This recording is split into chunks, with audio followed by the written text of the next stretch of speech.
किसी का?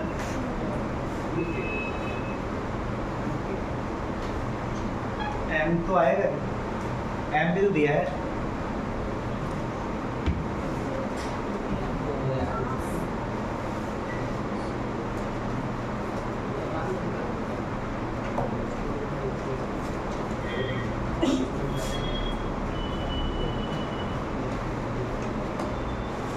Work done पूछ रहा है, तो वर्क डन अगर पूछे तो फॉर्मूला क्या दिमाग में चलना चाहिए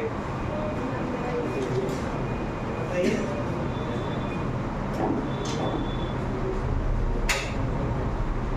वर्क डन अगर पूछ रहा है तो कौन सा फॉर्मूला? देखिए नॉर्मली फोर्स का वेरिएबल है तो इंटीग्रेशन वाला फार्मूला, कांस्टेंट है तो फोर्स इनटू डिस्प्लेसमेंट वाला फार्मूला, यही दो फार्मूला लिख पाए। यहाँ पर क्या दिया हुआ है, वर्क डन पूछ रहा है मतलब, तो हमें यहाँ पर यही चीज सिखाना था। जैसे एक बार हम क्वेश्चन दिए थे जिसमें s equal to T cube कुछ ऐसा जो है इक्वेशन दिया हुआ था कि पार्टिकल का जो डिस्प्लेसमेंट है वो टाइम के साथ ऐसे वेरी कर रहा है और पार्टिकल का मास दिया। ध्यान सुनिए हम क्या बताना चाह रहे हैं। जैसे अगर कोई इंटीग्रेशन मतलब कुछ इस टाइप का अगर कॉपी में लिखा है या मन में ऐसा लाया कि इससे आएगा आंसर या इससे आएगा, तो ये गलत सोच रहा था। तो क्यों गलत सोच रहा था वही हम बता रहे हैं, क्लियर ना? तो ये दिमाग में नहीं है, आना चाहिए था, ठीक है? क्यों?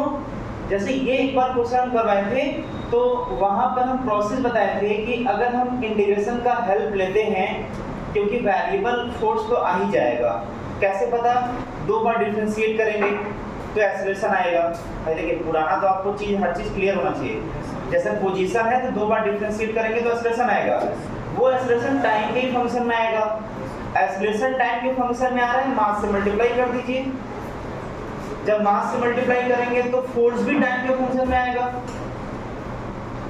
जो बोल रहा अंदर तक जा रहा है, दिमाग के अंदर जा रहा है कि नहीं? दो बार डिफरेंशिएट किया, एक्सेलरेशन आ गया जो टाइम के फंक्शन में आएगा, और जब उसको मास से मल्टीप्लाई करेंगे तो फोर्स आएगा, वो भी टाइम के फंक्शन में आएगा।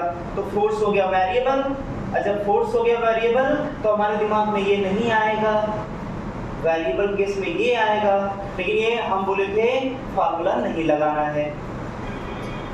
तो कभी कभी ऐसा क्वेश्चन दे जहां पर वेलोसिटी निकाला जा सकता है तो भले वर्क डन पूछ रहा है, हम ये दोनों फार्मूला न लगा करके एक और भी तो है तरीका वर्क डन निकालने का। Work done by forces equal to change in kinetic energy. आपका दिमाग इधर भी कभी कभी अप्रोच कर लेना चाहिए। कभी कभी हम बेसिक फार्मूला ना सोच करके कुछ ऐसा भी, क्योंकि इसी से इसका आंसर आया था। जब ये क्वेश्चन हम पूछे थे तो इसका work done change in kinetic energy वाले तरीके से आया था, इसलिए हमें एकदम चिपकना नहीं है इस फार्मूले से। कभी कभी कुछ घुमा फिरा के भी क्वेश्चन दे सकता है एग्जाम में। तो देखिए हमें करना क्या है, ध्यान से सुनना है, कोई दिक्कत बहुत कठिन नहीं है। देखिए वर्क डन बाई फोर्स पूछ रहा है तो हम इन दोनों का अप्रोच ना लेकर के हम इसका अप्रोच ले लेंगे, चेंज इन काइनेटिक एनर्जी वाला। और ये आसान है। कैसे आसान है ये बताइए कि चेंज इन काइनेटिक एनर्जी होता है half m final velocity minus initial velocity. Formula ही होता है चेंज इन काइनेटिक एनर्जी का। क्या हमें वेलोसिटी पोजीशन के फंक्शन में दिया है? क्या दिया है? x के साथ वेलोसिटी दिया है। जब एक बार पार्टिकल कहां से कहां तक मूव किया, 0 से लेकर के 2 मीटर तक, तो जब 0 से मूव करना शुरू किया तो 0 वाला जब यहाँ पर x इक्वल टू 0 रखेंगे तो 0 वाले पर उसका वेलोसिटी आ जाएगा। और जब x का वैल्यू 2 मीटर यहाँ रखेंगे तो वेलोसिटी 2 मीटर वाले पर आ जाएगा। और उन्हीं के बीच में हमसे वर्क डन पूछ रहा था, तो फाइनल वेलोसिटी कितना आ जाएगा? तो देखिए फाइनल वेलोसिटी आएगा, इस पर फाइनल वेलोसिटी आएगा फाइनल वाले पोजीशन पर, तो फाइनल वेलोसिटी आ जाएगा 2 रखिए यहाँ पर, तो 2 की इनिशियल वेलोसिटी कब आएगा? जब इनिशियल पोजीशन इसमें रखेंगे तो ये आ जाएगा 0। और जब दोनों मिल गया तो यहाँ रख देंगे, आ गया आंसर। जब फाइनल वेलोसिटी इनिशियल वेलोसिटी मिल गया यहाँ पे पुट कर देंगे, क्या आएगा, हाँ n 2k का स्क्वायर माइनस 0 का स्क्वायर, ये आ जाएगा 4k स्क्वायर। तो हाफ से 2 कैंसिल होगा, 2nk स्क्वायर, यही आंसर है। हमें अप्रोच ऐसे लेना था इस टाइप ऑफ क्वेश्चन को। ये दूसरी बार इस टाइप क्वेश्चन करा रहे हैं। एक s=tq वाला कॉपी में हम करवाए हैं, आप देखना चाहे देख सकते हैं। तो ऐसा ही इसका भी तरीका था। चलिए ठीक है, जल्दी से नोट कर लीजिए तो फिर हम आगे बढ़ते हैं। आया था किसी का आंसर ये 2mk स्क्वायर? ठीक, नोट करिए फिर आगे बढ़ते हैं।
उसी में उसी में क्या किया था सर? इस वाले में सर अप्रोच है कि चूंकि फंक्शन अच्छा कोई दूसरा तरीका है तो इंटीग्रेशन एनालिसिस है तो लंबा प्रोसेस पड़ेगा।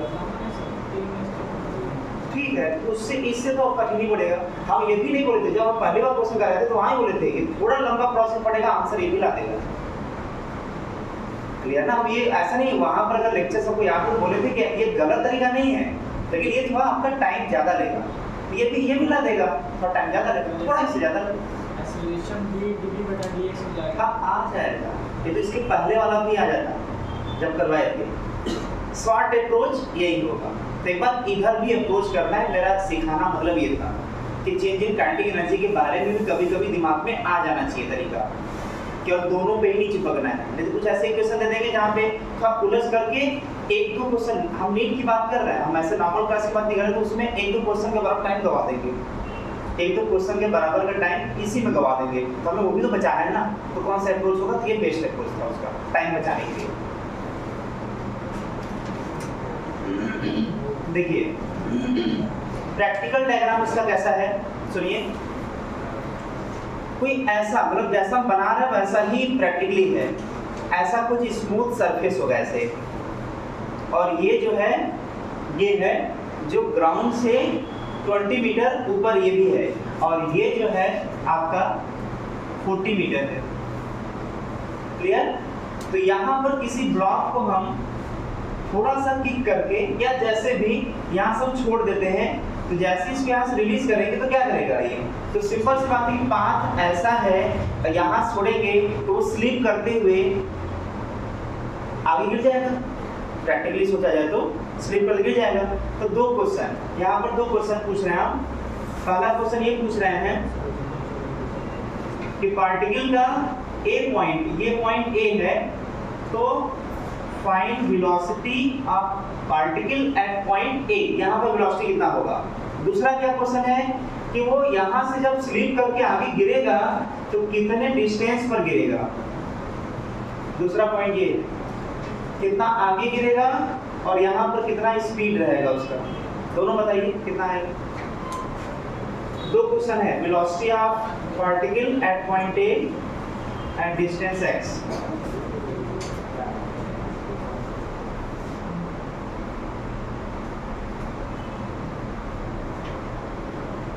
यहाँ से रिलीज किया जा रहा है, लिख लीजिएगा, यहाँ से रिलीज किया जा रहा है।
देखा जाए यहाँ पर वेलोसिटी कितना है,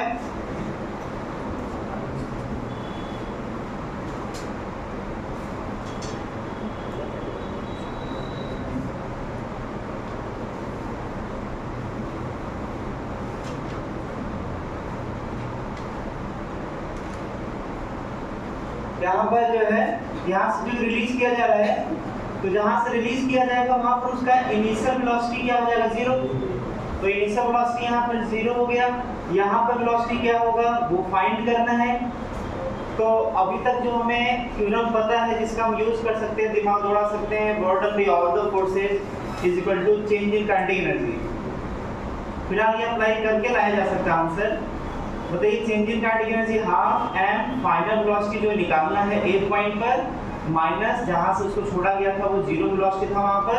border by all the forces में दो फोर्स यहाँ पर एक्ट कर रहे हैं। किसी भी बीच रास्ते में आइए, यहाँ पर एफबीडी बनाइए, एफबीडी में केवल दो फोर्स दिखाई देंगे, एक नॉर्मल फोर्स दिखाई देगा, दूसरा एमजी दिखाई देगा। नॉर्मल फोर्स हमेशा डिस्प्लेसमेंट के परपेंडिकुलर होगा, तो बॉर्डर में नॉर्मल के बारे में सोचना ही नहीं है, वो 0 हो जाएगा। अब बॉर्डर में एमजी, बताइए बॉर्डर में MG positive negative, border by MG positive negative. अच्छा पार्टिकल को ऊपर ले आते हैं तो क्या होता है, पॉजिटिव नेगेटिव। कैसे पता नेगेटिव बॉर्डर, एमजी द्वारा, क्योंकि एमजी लगा नीचे, डिस्प्लेसमेंट हुआ ऊपर, दोनों अपोजिट हो गए, एंटी पैरेलल हो गए। एंटी पैरेलल में बॉर्डर क्या आता है, नेगेटिव। लेकिन यहाँ पर यहाँ से यहाँ पर पहुंचा तो उसका फाइनली जो डिस्प्लेसमेंट हुआ, वर्टिकल डिस्प्लेसमेंट, वो ये हुआ, वर्टिकल डिस्प्लेसमेंट ये हुआ और mg भी उसी डायरेक्शन में लग रहे थे। अच्छा कितना होगा डिस्प्लेसमेंट वर्टिकल यहाँ से यहाँ तक, तो 40 में से 20 घटाएंगे, तो 40 में से 20 घटाएंगे 20 आएगा। क्लियर? तो यहाँ पर जाएगा mgh पॉजिटिव में, तो m कितना नहीं पता है, g कितना 10 रख देंगे, h कितना 20 रख देंगे, यहाँ से सॉल्व कर लेंगे, आ जाएगा मास से मास कैंसिल, Va का वैल्यू आएगा 20 मीटर पर सेकेंड। सॉल्व करेंगे 20 मीटर पर सेकेंड आ जाएगा वेलोसिटी। कहाँ पर, कहाँ पर, इस पॉइंट पर। यहाँ पर रुकेगा नहीं, अब इसके आगे और जाकर के यहाँ कहीं ग्राउंड पे गिर जाएगा। तो बोल रहा है कितना दूर गिरेगा, तो ये आ गया पूरा काइनेमेटिक्स का क्वेश्चन। काइनेमेटिक्स में हॉरिजॉन्टल प्रोजेक्टाइल मोशन पढ़ाया गया था। हॉरिजॉन्टल प्रोजेक्टाइल मोशन क्या था, काइनेमेटिक्स में हॉरिजॉन्टल प्रोजेक्टाइल मोशन क्या था कि किसी बिल्डिंग के टॉप पर से किसी पार्टिकल को हॉरिजॉन्टली फेंकते हैं तो ऐसे वेलोसिटी होता है, मतलब वेलोसिटी केवल x एक्सिस में होता है, y एक्सिस में नहीं होता। और जो g लगता है, ग्रेविटेशनल एक्सेलरेशन g, वो y में लगता है। तो इसका मतलब ये हुआ, इसको हम अलग से सॉल्व कर दे रहे हैं।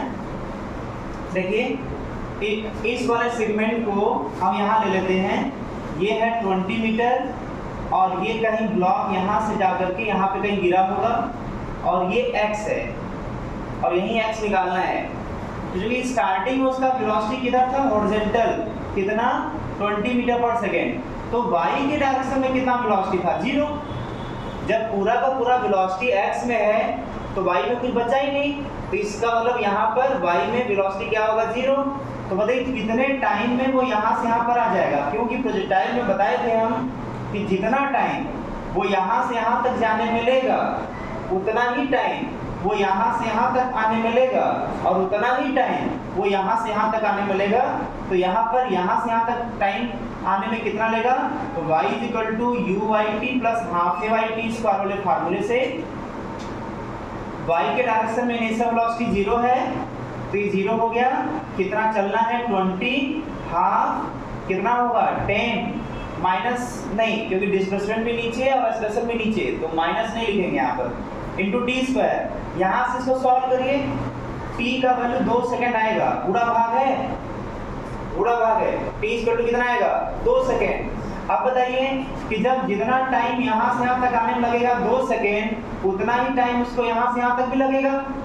तो यहाँ से यहाँ तक के लिए कौन सा फार्मूला, इधर से इधर के लिए लगाना तो ये लगा सकते हैं, x = uxt + ½ xt स्क्वायर। नहीं बोलेंगे सर जब एक्सेलरेशन केवल y में लग रहा है तो x में तो एक्सेलरेशन 0 हो गया, और जब x में एक्सेलरेशन 0 तो ये पूरा का पूरा 0। x में कितना चलना है वही निकालना है। अब कितना वेलोसिटी है x में 20 और 20 वेलोसिटी है, अब कितना टाइम में चलना है 2 सेकंड में, तो आ गया 40 मीटर। जल्दी से नोट कर लीजिए, फिर अगला टॉपिक स्टार्ट करते हैं, नया टॉपिक स्टार्ट करते हैं। फास्ट नोट करिए। हाँ पूछना है,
हेडिंग देते हैं, अब नया टॉपिक स्टार्ट करते हैं, कंजर्वेटिव नॉन कंजर्वेटिव फोर्स।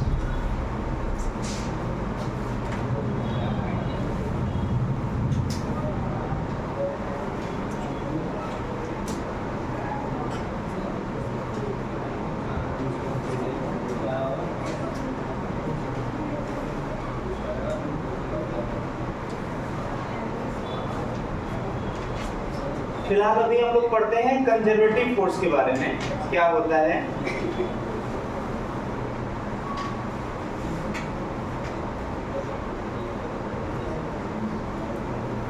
इधर ध्यान सुनिए,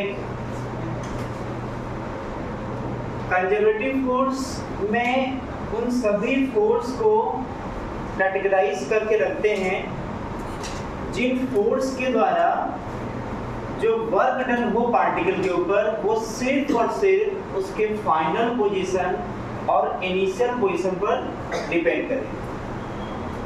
जितना भी बोले पूरा बोल सकते हैं, बोलिए। अभी जस्ट पूरा स्टेटमेंट क्या बोलेंगे, क्या बताइए। किसी ऑब्जेक्ट पर जो भी फोर्स लगे वो फाइनल और इनिशियल पोजीशन पर डिपेंड पूरा स्टेटमेंट नहीं है।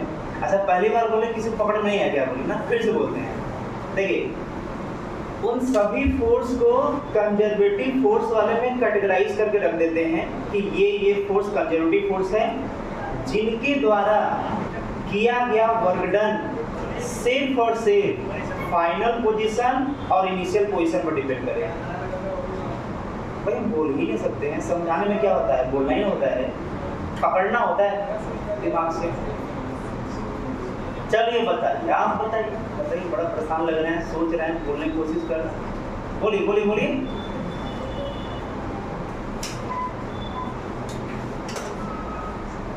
सभी फोर्स को एक जगह कन्वर्ट करेगी, तो उसके बाद इनिशियल और फाइनल फोर्स को घबरा जा रहे हैं ना, और सिंपल लैंग्वेज बोल रहे हैं। बस दो ही पॉइंट याद रखिए, अगर फोर्स के द्वारा वर्क डन फाइनल पोजीशन और इनिशियल पोजीशन पर डिपेंड करे तो वो फोर्स कंजर्वेटिव फोर्स कहलाता है। अगर फोर्स के द्वारा वर्क डन फाइनल पोजीशन और इनिशियल पोजीशन पर डिपेंड करें, ये सभी फोर्स कंजर्वेटिव फोर्स होते हैं।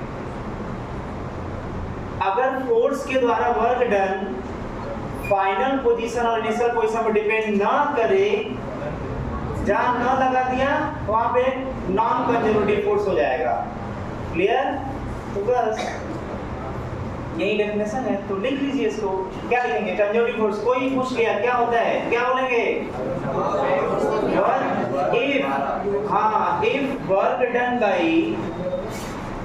If work done by force,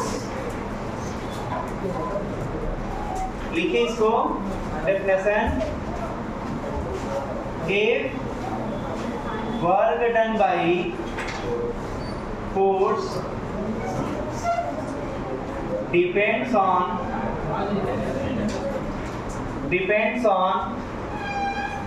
इतना दूर बैठने क्या होता है, इधर पास नहीं जगह था, इतना दूर जो है एकदम। If work done by force depends on final position and initial position,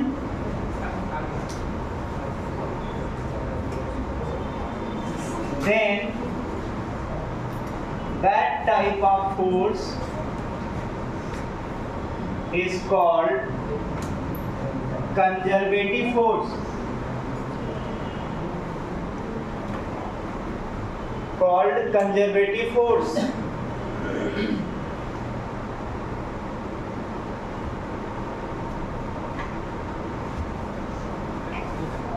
ठीक है। मतलब ये जो कंजर्वेटिव फोर्स के द्वारा केवल फाइनल पोजीशन इनिशियल पोजीशन पर डिपेंड करेगा वर्क डन। दूसरा, अगर हम बात करें नॉन कंजर्वेटिव फोर्स का तो क्या बोलेंगे? नॉन कंजर्वेटिव का डेफिनेशन बस उसी का, कंजर्वेटिव नॉन कंजर्वेटिव फोर्स क्या बोलेंगे? if work done by force depends on, लिख लीजिए एक बार, depends on path, depends on path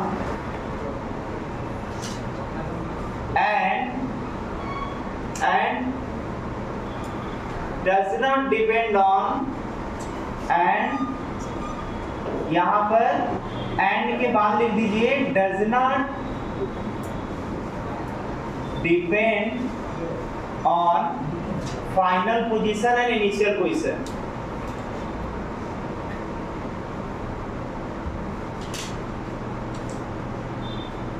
मतलब ये पाथ पर डिपेंड करेगा, ये फाइनल और इनिशियल पोजीशन पर डिपेंड नहीं करेगा, तो वो फोर्स नॉन कंजर्वेटिव फोर्स कहलाएगा।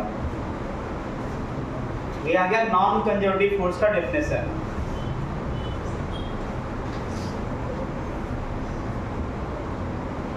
यहाँ पर जाएगा that type of force is called non conservative force, non conservative force. ठीक है,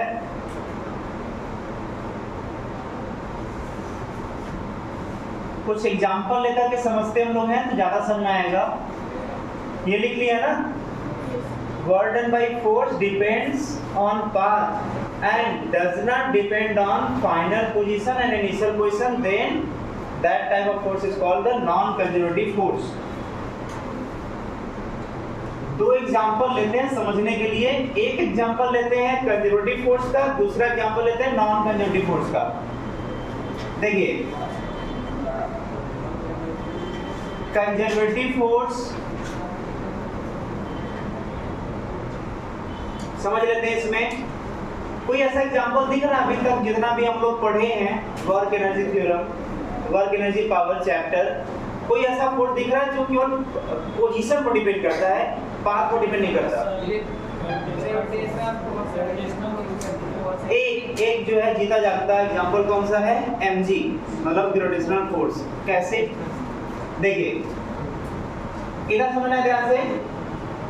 अगर किसी पार्टिकल को जिसका मास m है, इसको A से B तक लाने के लिए हम दो रास्ते का या तीन रास्ते का इस्तेमाल करते हैं। पहला, हम इसको इस रास्ते से लेकर के आते हैं, पहले इस पार्टिकल को इधर ले जाते हैं, फिर यहाँ से वर्टिकली अपवर्ड ले जाते हैं। एक रास्ता ये हो गया फर्स्ट पाथ।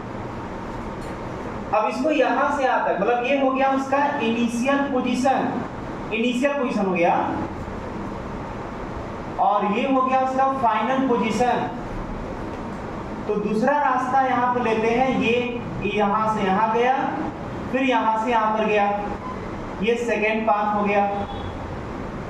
एक रास्ता ऐसा भी हो सकता है हम इसको डायरेक्ट लेकर के आ जाए यहाँ से, ये थर्ड पाथ हो गया। आप ऐसा करिए, इन तीनों अलग अलग पाथ पर जाते हुए पार्टिकल के ऊपर वर्क डन बाई mg बताइए क्या होगा? फर्स्ट पाथ में वर्क डन बाई mg क्या होगा सेकेंड पाथ में, और वर्क डन बाई mg क्या होगा थर्ड पाथ में? तो बोलेंगे अगर फर्स्ट पाथ की बात करें तो यहां से यहां तक के मोशन में कितने लोग बोल रहे हैं कि mg नीचे लग रहा है? यहां से यहां तक के पाथ में mg नीचे लग रहा है, मतलब वर्टिकल लग रहा है, और डिस्प्लेसमेंट हॉरिजॉन्टल हो रहा है, और mg फोर्स लगा वर्टिकल और डिस्प्लेसमेंट हुआ हॉरिजॉन्टल, तो उनके बीच का एंगल कितना? 90। तो वर्क डन कितना? अच्छा, जब यहां से यहां पर जाएगा तो चलिए मान लेते इसका हाइट जो है वो h है, ये हाइट मान लेते हैं h है। हमको तो केवल रिलेशन बताना है कि कौन किससे ज्यादा वर्क करेगा, बराबर करेगा या क्या करेगा। तो अब ये बताइए कि जब वो यहाँ से यहाँ चलेगा तो डिस्प्लेसमेंट जो हुआ है, क्या वो वर्टिकल डिस्प्लेसमेंट है या हॉरिजॉन्टल? वर्टिकल डिस्प्लेसमेंट है। अच्छा, किधर मूव किया? अपवर्ड, मतलब डिस्प्लेसमेंट हो गया अपवर्ड, और mg लगा डाउनवर्ड, अच्छा, फोर्स और डिस्प्लेसमेंट के बीच जब एंटी पैरेलल होता है, जब डिस्प्लेसमेंट ऊपर और mg नीचे एंटी पैरेलल होगा तो वर्क डन क्या आएगा? नेगेटिव। इसका मतलब कि यहाँ पर work done by mg in first part हो जाएगा माइनस mgh।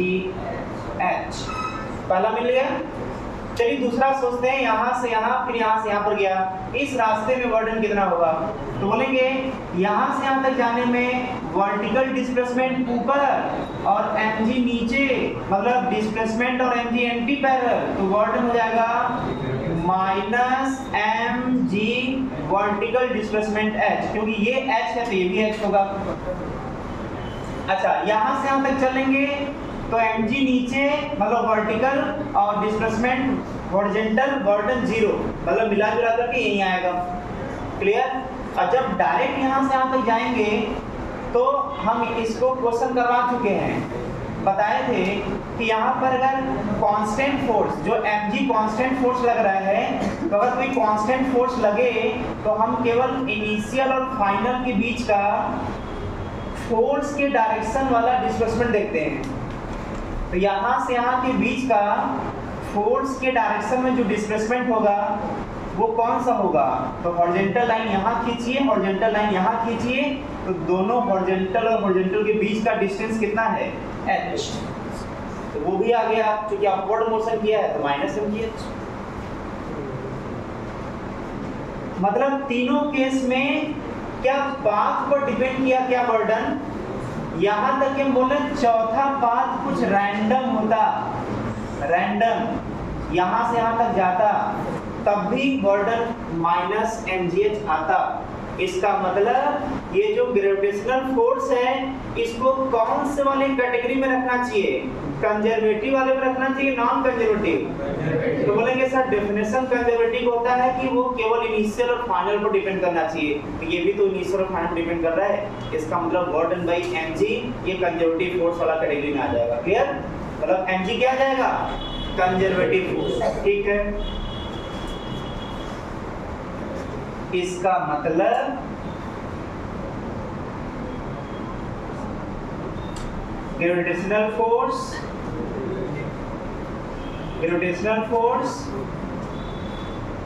कंजर्वेटिव फोर्स होगा।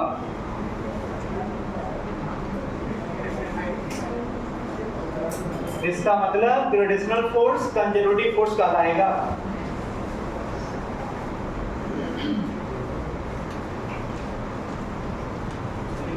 फास्ट नोट करिए था, फास्ट।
एक एग्जांपल और ढूंढिए, और कौन सा हो सकता है कंजर्वेटिव फोर्स?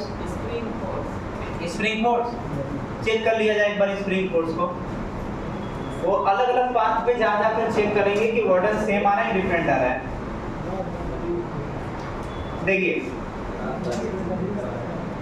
इधर इधर ध्यान दीजिए, इधर देखिए जैसे, अच्छा पहले तो जो पढ़ा चुके हैं पूछ रहे हैं वर्डन बेस्ड स्प्रिंग क्या होता है। पढ़ा चुके हैं, बता चुके हैं, रटवा चुके हैं क्या होता है। वर्डन बाई स्प्रिंग फोर्स क्या होता है? अरे भाई वर्डन बाई स्प्रिंग क्या होता है? माइनस हाफ के एक्स स्क्वायर। जो ये भूल गया वो मर गया, मतलब वो क्वेश्चन मर गया। क्लियर ना? वर्डन बाई स्प्रिंग क्या होगा? माइनस हाफ के एक्स स्क्वायर। पक्का है? अच्छा, यहाँ पे जब डायग्राम बनवाए थे तो वो भी ध्यान दीजिए क्या बनवाए थे कि जैसे पार्टिकल को जो स्प्रिंग के साथ अटैच है वो स्टार्टिंग में नेचुरल लेंथ पर था और उसको नेचुरल लेंथ से ब्लॉक को या स्प्रिंग को ही हम ऐसे आगे की तरफ बढ़ाते हैं। नेचुरल लेंथ पर जो x होता है वो 0 होता है। नेचुरल लेंथ पर x 0 होता है, उसे बोलते हैं अनस्ट्रेस्ड पोजीशन। अनस्ट्रेस्ड मतलब वो स्ट्रेस्ड नहीं है। अच्छा, इसको जब यहाँ से आगे x डिस्टेंस स्ट्रेच कर दिया तो फाइनली यहाँ पर आ गया x x पर, तो जो वर्क डन बाई स्प्रिंग होगा, वर्क डन बाई स्प्रिंग होगा माइनस हाफ के एक्स स्क्वायर। अब ऐसा करते हैं, एक सेकंड केस लेते हैं। सेकंड केस ये लेते हैं या इसमें कि क्या लेते हैं दूसरे क्लास में कोई जानवर पहचान में नहीं आया ना? अच्छा, यहाँ पर जो है समझिए ध्यान से। अब जैसे ये डायरेक्ट यहाँ से x डिस्टेंस चला गया तो वर्क डन बाई स्प्रिंग आ गया माइनस हाफ के स्क्वायर। अब हम करते क्या है कि उसको हम आगे की तरफ स्ट्रेच करते हुए x = 2x तक लेकर आते हैं। 2x के बाद फिर वापस x पर आते हैं। क्लियर? तो पहले इसको ले गए 2x तक, फिर वापस लेकर के आया x तक, तो पूछे वर्क डन बाई स्प्रिंग क्या होगा?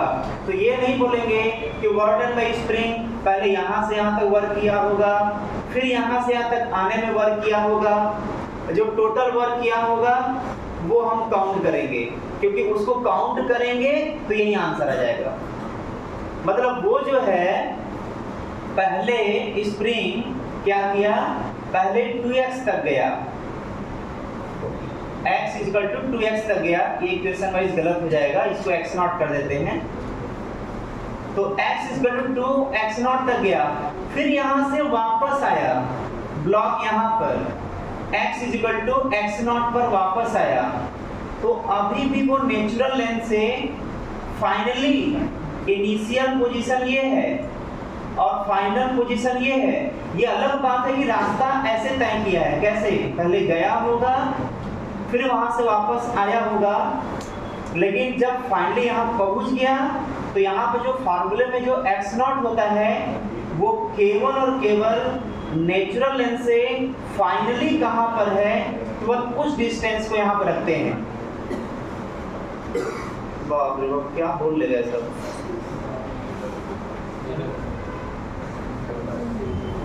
फिर से बोले, फिर से क्या करिए।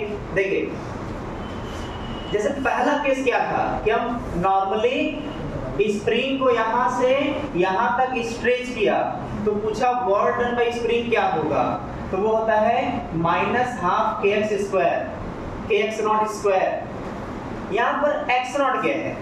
अगर टर्म क्लियर नहीं है तो फंसना तय है। x0 क्या है? x0 होता है नेचुरल लेंथ से कितना वो एलोंगेट हुआ या नेचुरल लेंथ से कितना वो कंप्रेस हुआ। x0 जो टर्म है वो ये होता है। तो फाइनली भले उसको यहाँ से 2x0 तक ले जाया गया, फिर वापस x0 तक लाया गया, लेकिन आया तो फिर वही दोबारा पोजीशन पर ना, जो यहाँ से x0 दूरी पर है। तो उसको इस फार्मूले में x0 को इस रास्ते से कोई मतलब नहीं होता है। फाइनली कहाँ पहुंचा है, इस x0 को उससे मतलब होता है, मतलब ये x0 वो होता है।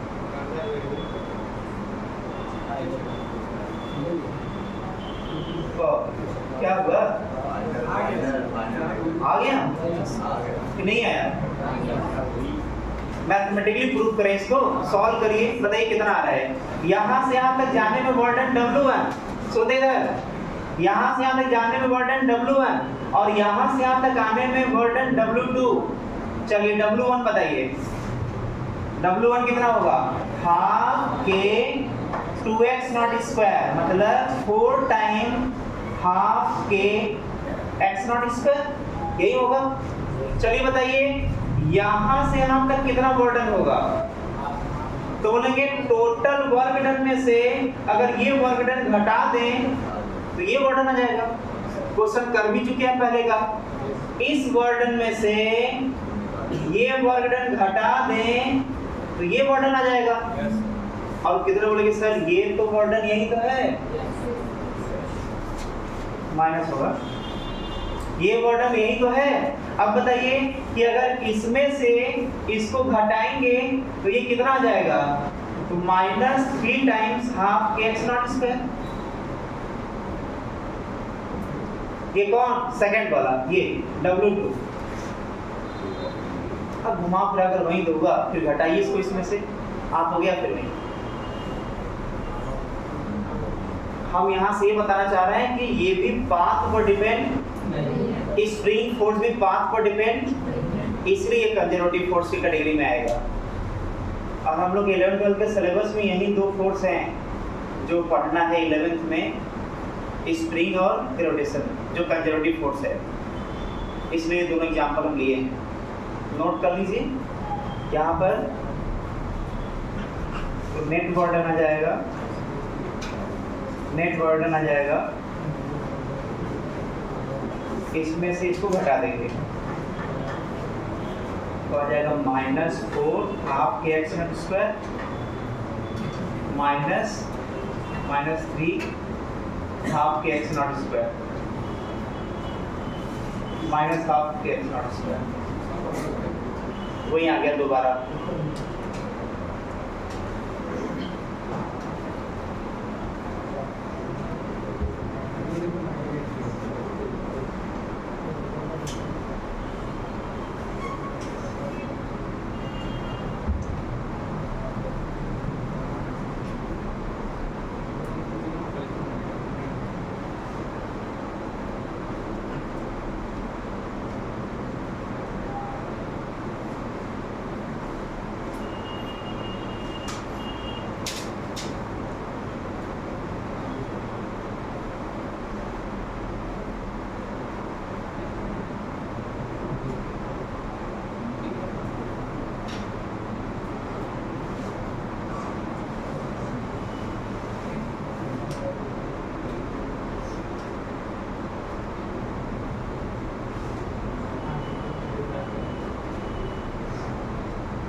हो गया।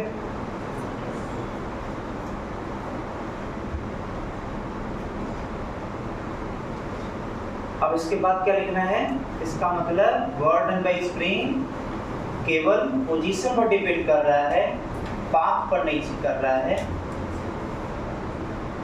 इसका मतलब वर्क डन बाय स्प्रिंग केवल इनिशियल पोजीशन और फाइनल पोजीशन पर डिपेंड कर रहा है, पाथ पर डिपेंड नहीं कर रहा है, इसलिए कंजर्वेटिव फोर्स होगा।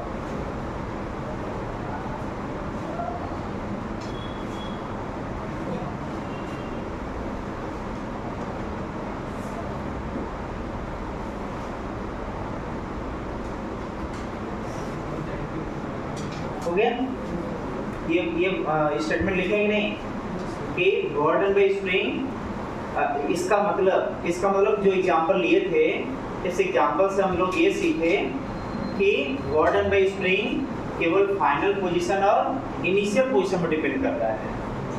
इस एग्जांपल से हम ये सीख रहे हैं कि गॉर्डन बाई स्प्रिंग केवल फाइनल पोजीशन और इनिशियल पोजीशन पर डिपेंड करता है, मतलब कंजर्वेटिव फोर्स है। स्प्रिंग फोर्स कंजर्वेटिव फोर्स है।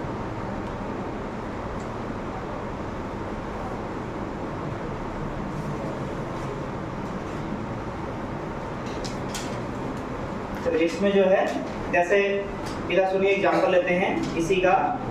यहाँ पर कोई बॉल हो गया, ये स्प्रिंग हो गया और स्प्रिंग के साथ अटैच ब्लॉक हो गया। अब ब्लॉक को 2 सेंटीमीटर आगे ले गए।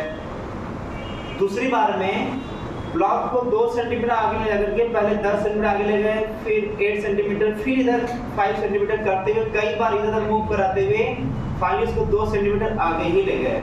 तो गॉर्डन बाई स्प्रिंग किस में ज़्यादा होगा, पहले वाले में या दूसरे वाले में?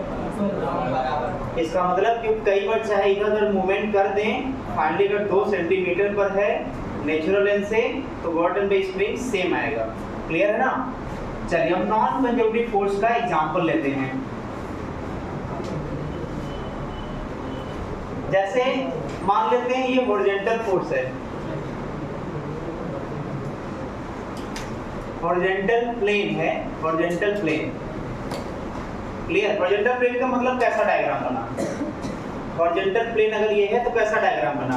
तो ये पूरा प्लेन जो है आ जाएगा इस तरीके से, ऐसे। क्लियर? तो अब इस प्लेन पर हम किसी ब्लॉक को जिसका मास m है और जिस सरफेस पर रखा हुआ है उसका फ्रिक्शन कोएफिशिएंट म्यू है, मतलब फ्रिक्शन है, और इस ब्लॉक को यहाँ से हम लोग आगे की तरफ मूव कराते हैं और फिर यहाँ से मूव कराते हुए वापस लेकर के आते हैं यहीं पर। क्लियर? तो या एक और पाथ बदल देते हैं। हम लोग करते क्या हैं, एक बार इधर से लेकर के आते हैं, फिर एक बार जो है हम लोग इधर से लेकर के उसके पास पहुंचते हैं। क्लियर? अब अगर work done by friction force इसमें और इस पाथ में सेम आ गया तो इसका मतलब work done by friction force भी कंजर्वेटिव फोर्स कहलाएगा। कैसे? क्योंकि वो भी तो इनिशियल और फाइनल पर डिपेंड करता। क्लियर ना? तो सेम चेक करिए एक बार कि work done by friction force इस पाथ में और इस पाथ में सेम आ रहा है कि डिफरेंट आ रहा है। एक बार चेक कर लीजिए। इसमें इसका डिस्टेंस ले लीजिए, इधर की तरफ d ले लीजिए, डिस्प्लेसमेंट d, और इसको भी d ले लीजिए। जो फर्स्ट पाथ है, फर्स्ट पाथ में work done by friction force क्या आएगा? Work done by friction force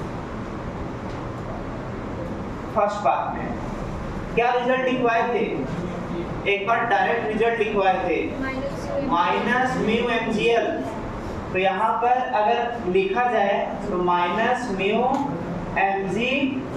mg लगेगा अंदर, डाउनवर्ड टू द प्लेन, तो माइनस म्यू mg और L का हो जाएगा d।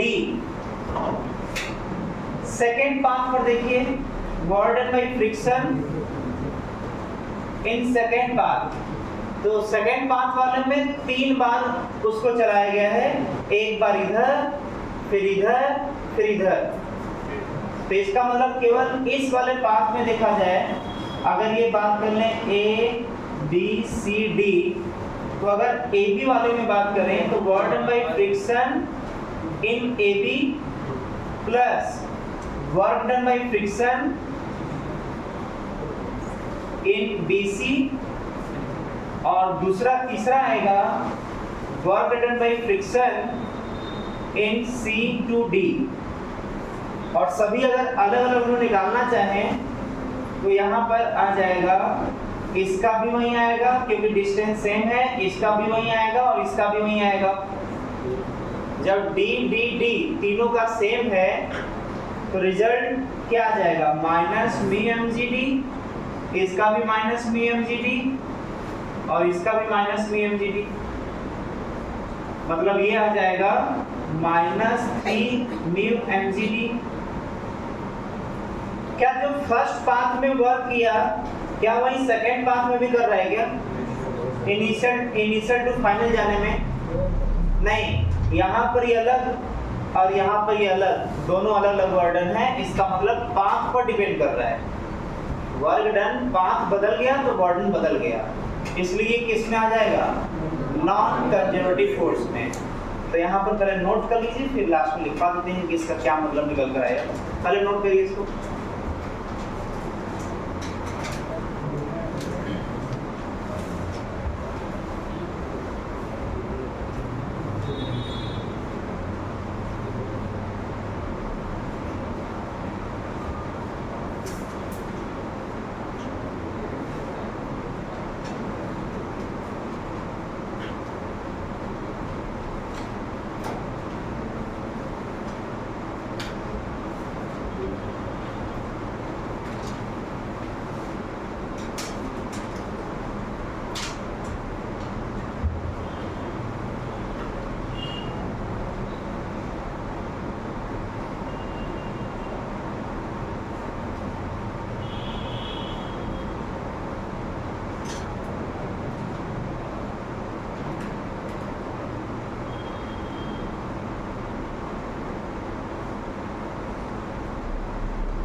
हो गए?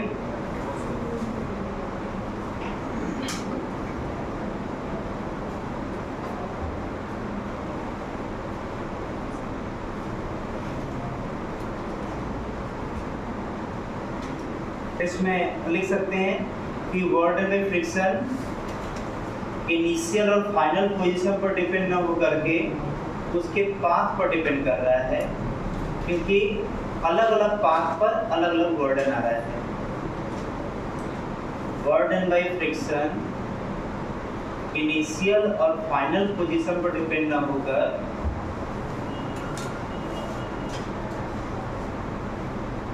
वर्डन बाय फ्रिक्शन इनिशियल पोजीशन और फाइनल पोजीशन पर डिपेंड ना होकर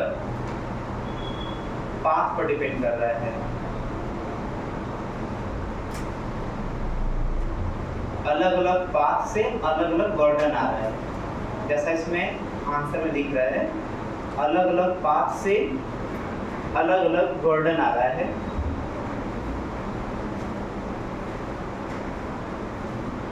इसलिए फ्रिक्शन फोर्स क्या होगा? इसलिए friction force non conservative force होगा। इसलिए friction force non conservative force होगा।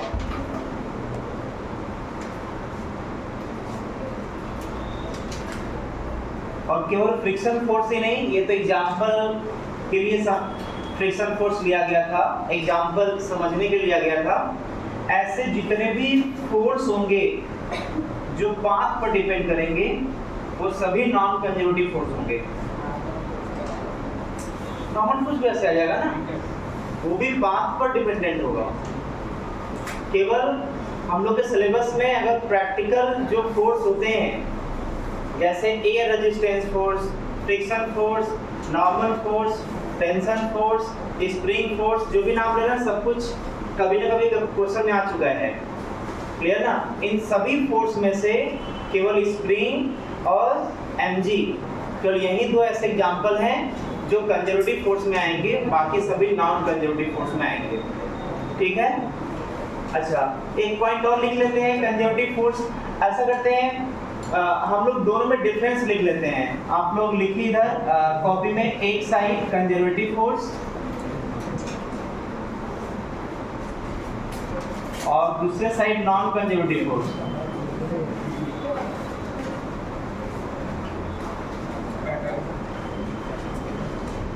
इसमें पहला लिख लेते हैं work done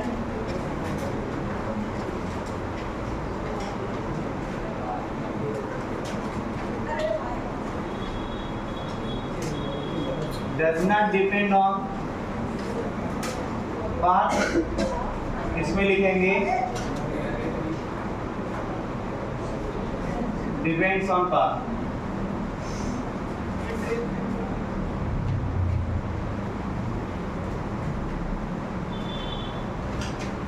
depends on final position and initial position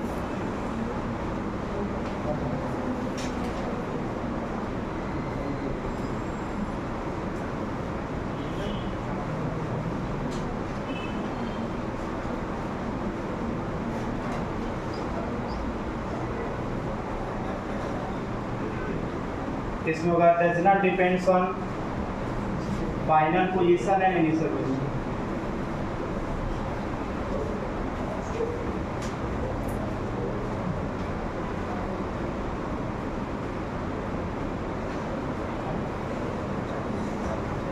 तीसरा डिफरेंस लिख सकते हैं वर्क डन इन वन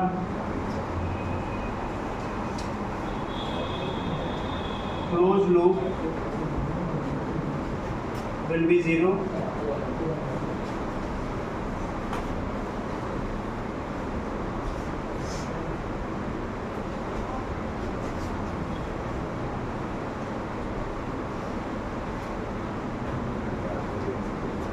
इसका एग्जांपल हम लेकर के बता देते हैं। फिलहाल अभी लिख लीजिए यहाँ पर जो है word in one close loop will B 0 और इसमें नहीं 0 होगा। Word in one close loop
ये जो भी लिखवा रहे हैं उसका एग्जांपल लेकर के डिटेल बताएंगे। अभी फिलहाल इसको नोट कर लेते हैं कॉपी में, बाकी डिटेल अभी पढ़ेंगे।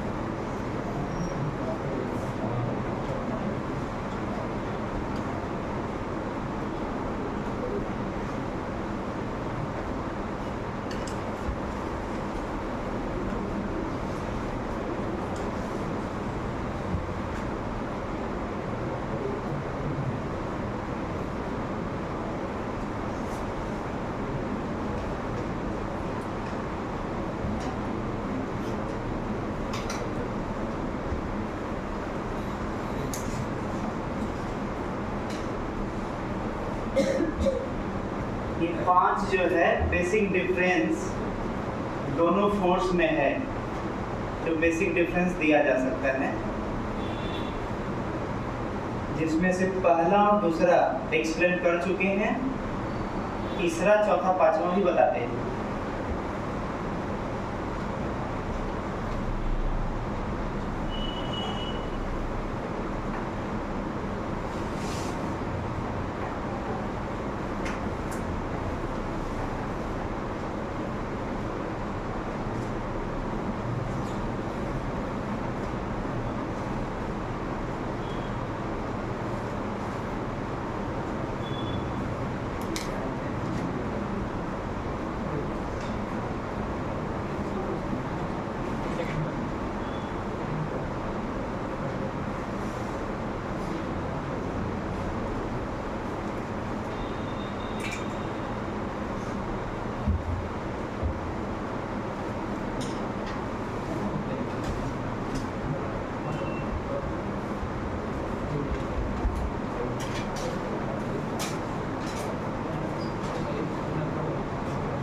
हो गया, नोट कर लिए।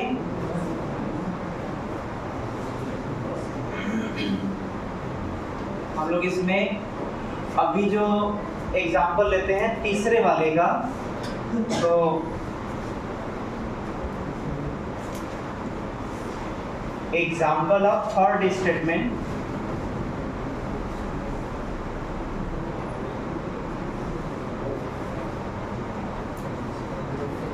इसका क्या एग्जाम्पल बनेगा पर समझ लीजिए सर, क्योंकि एग्जाम्पल में यहाँ पर देखिए स्टेटमेंट लिखा क्या हुआ है, मे या मे नॉट बी, मतलब ये समझना है। मस्ट नहीं है कि पक्का है कि अगर नॉन कंजर्वेटिव फोर्स होगा तो फिक्स है कि जीरो नहीं होगा, ऐसा नहीं लिखा हुआ है। देखा, हो भी सकता नहीं हो सकता, तो हमें एग्जाम्पल लेना होगा इसका कि कब हो भी सकता है और कब नहीं भी हो सकता है। क्लियर? लेकिन अगर कंजर्वेटिव फोर्स है तो मस्ट है कि जीरो होगा वन क्लोज लूप में। जैसे अगर पार्टिकल को हम यहां से घुमाते हुए फिर यहीं पर लेते हैं mg, तो mg तरह मॉडल कितना होगा जब यहां से घुमा करके फिर दोबारा वहीं पर लेते आए जहां से चला था। वन क्लोज लूप हो गया, वन क्लोज लूप हो गया। यहां से यहां तक जाने में माइनस mgh, यहां पर वर्डन जीरो, यहां पर आ गया प्लस mgh, और यहां पर वर्डन जीरो। टोटल वर्डन कितना हुआ? तो इन सभी वर्डन को जोड़ेंगे तो जीरो आ गया। इसका मतलब वन क्लोज लूप में कंजर्वेटिव द्वारा हमेशा, इसलिए यहां लिखा हुआ है work done in one close loop will be zero, मतलब फिक्स है कि होगा ही होगा जीरो। लेकिन यहां पर क्या लिखा हुआ है? मे या नॉट बी। अच्छा, may not be zero, may be zero. ऐसा करते हैं, पहले इसको लेते हैं कि कब जीरो नहीं होगा। इसका एग्जांपल बन जाएगा फ्रिक्शन। कैसे? इसका ये वाला स्टेटमेंट, अभी इसको बाद में लेते हैं एग्जांपल, पहले इसको लेते हैं। जैसे पार्टिकल हॉरिजॉन्टल प्लेन में गया गया फिर इधर आया फिर इधर आया। क्लियर? तो बताइए वर्डन बाय फ्रिक्शन फोर्स, ये हॉरिजॉन्टल प्लेन है, कितना होगा? माइनस मी mgl, माइनस मी mgl, माइनस मी mgl। अब माइनस कहीं भी प्लस में नहीं आया कि मिल करके सब जीरो हो जाए, कैंसिल कर लें, सब माइनस में आता गया, और सब माइनस माइनस माइनस जोड़ करके और माइनस में वर्डन ला देगा, जीरो नहीं लाएगा। चलिए ये तो हो गया may not be zero. May be zero कब? टेंशन। देखिए कैसे ये मे नॉट बी जीरो का स्टेटमेंट को सेटिस्फाई करा रहे हैं एग्जांपल से, मे नॉट बी जीरो। चलिए अब नेक्स्ट लेते हैं मे बी जीरो। जैसे कोई पार्टिकल को यहां से ऐसे सर्कुलर मोशन कराते हुए फिर वहीं पर लेते जाएं, तो जहां से चला फाइनली वहीं पर आ गया, तो इनिशियल पोजीशन और फाइनल पोजीशन सेम हो गया।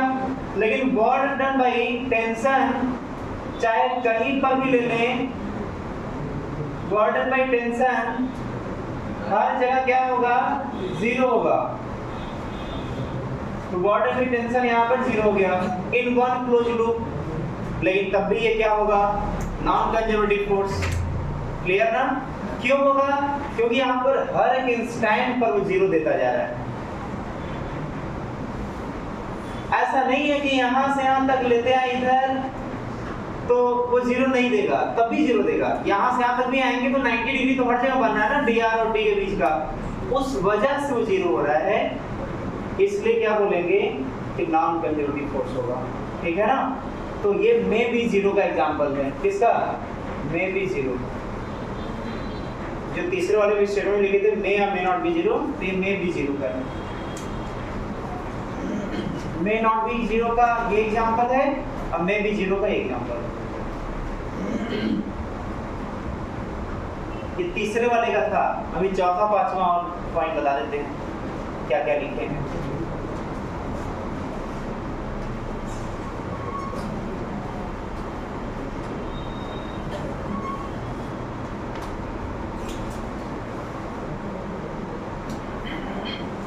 थोड़ा जल्दी नहीं चलाइए, थोड़ा फास्ट चलाइए आप।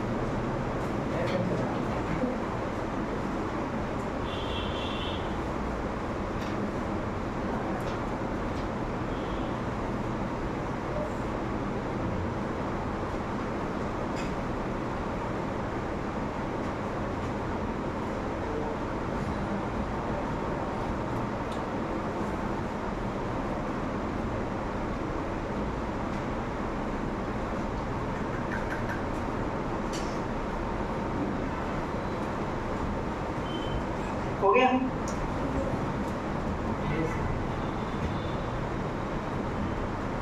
अब चौथे स्टेटमेंट को पढ़िए। हाँ, अच्छा पांचवा में दिक्कत नहीं है, पांचवा तो सिंपल एग्जांपल रख लिया, जो बोल रहे थे वही लिख दिया बस। पांचवा में कष्ट नहीं है ना?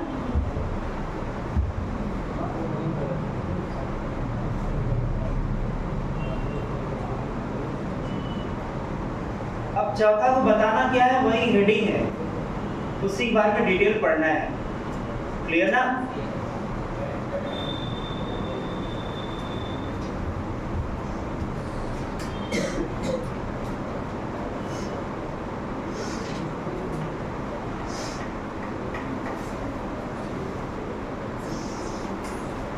अच्छा, पोटेंशियल एनर्जी, ये नाम पहली बार सुन रहे हैं, कभी कहीं किसी क्लास में या किसी इंस्टेंट सुने हैं? मतलब इस क्लास के पहले 9 10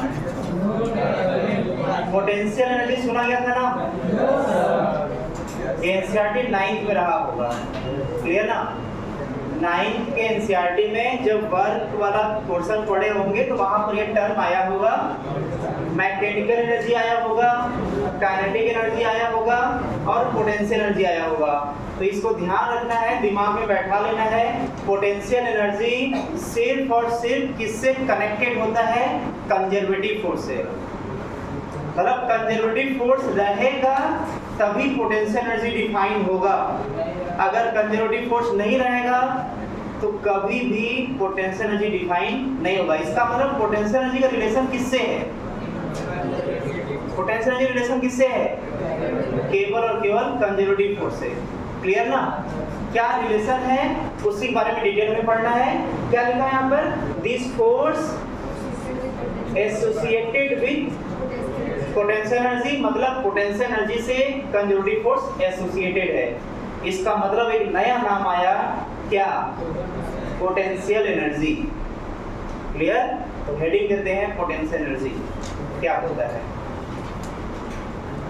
एक नया नाम आया पोटेंशियल एनर्जी जिसका रिलेशन कंजर्वेटिव फोर्स से है। तो अभी हेडिंग दीजिए पोटेंशियल एनर्जी।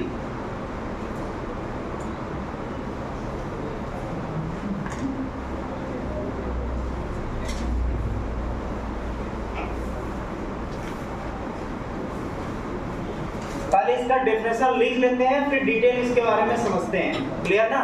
पहले लिख लेते हैं। क्या लिखना है? क्या लिखना है?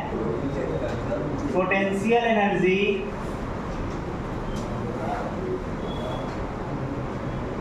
इज, जैसे फास्ट हम लिख रहे हैं वैसे फास्ट लिखिए कि बाद में हम एक्सप्लेन करें, उसमें चुपचाप सुनिए बस। तो ऐसा नहीं कि हम बोलते रहे फिर आप केवल लिखने में व्यस्त रहें। हमारे साथ साथ फास्ट लिखते रहिए sir. Potential energy is associated with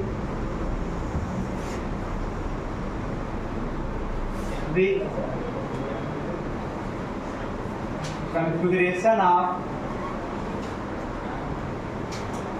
associated with configuration of particles of system। क्या हुआ? configuration of the particles of the system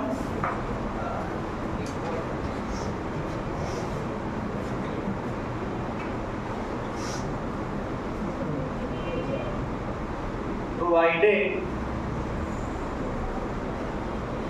internal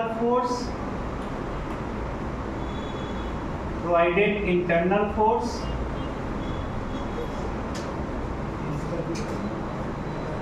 between them are conservative force.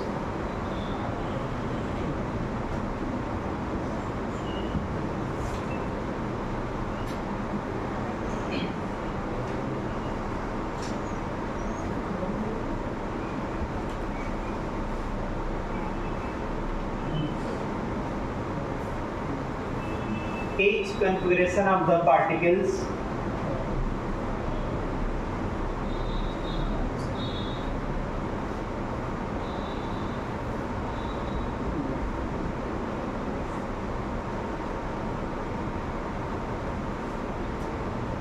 is characterized by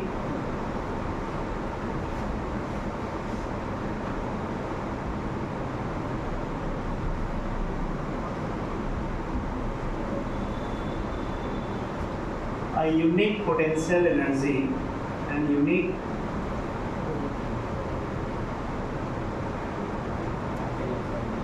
potential energy U.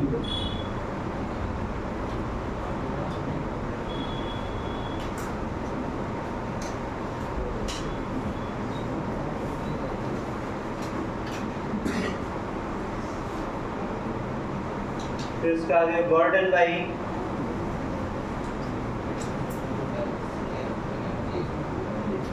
Done by internal conservative force.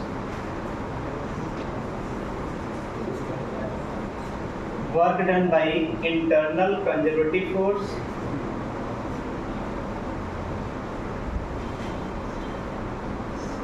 is equal to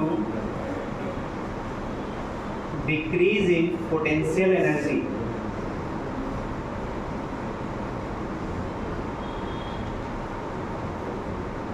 Work done by internal conservative force is equal to decrease in potential energy.